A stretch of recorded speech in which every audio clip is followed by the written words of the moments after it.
ನಡೆಸಿಕೊಳ್ಬೇಕಂತ ಕೇಳ್ಕೊತಾ ಇದ್ದೀನಿ. ಸದಲಗ ಪಟ್ಟಣದಲ್ಲಿ 76ನೇ ಗಣರಾಜ್ಯೋತ್ಸವ ಸಂಭ್ರಮ. ಉಪತಹಸೀಲ್ದಾರ್ ಪಿಬಿ ಶ್ರೀವಂತ್, ಮುಖ್ಯಾಧಿಕಾರಿ ಶಿವಾನಂದ್ ಭೋಸಲೆ ಧ್ವಜಾರೋಹಣ ನೆರವೇರಿಸಿದರು. ದರ್ಗಾ ಚೌಕ್ನಲ್ಲಿ 76ನೇ ಗಣರಾಜ್ಯೋತ್ಸವವನ್ನು ಸಂಭ್ರಮದಿಂದ ಆಚರಿಸಲಾಯಿತು. ಉಪತಹಸೀಲ್ದಾರ್ ಪಿಬಿ ಶ್ರೀವಂತ್, ಮುಖ್ಯಾಧಿಕಾರಿ ಶಿವಾನಂದ್ ಭೋಸಲೆ ಧ್ವಜಾರೋಹಣ ನೆರವೇರಿಸಿದರು.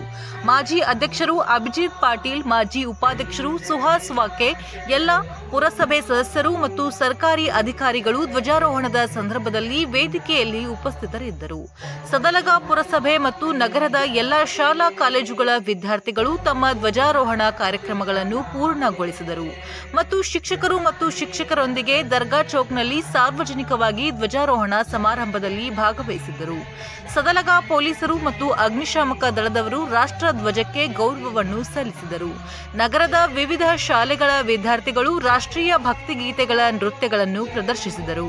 ಪದವಿ ಪೂರ್ವ ಕಾಲೇಜಿನ ಪ್ರಾಧ್ಯಾಪಕ ಡಾಕ್ಟರ್ ಅನಿಲ್ ಕುಮಾರ್ ಅಸೋಡೆ ಅವರು ಗಣರಾಜ್ಯೋತ್ಸವದಂದು ಜ್ಞಾನೋದಯ ಭಾಷಣವನ್ನು ಮಾಡಿದರು. ಗಣರಾಜ್ಯೋತ್ಸವದ ಸಂದರ್ಭದಲ್ಲಿ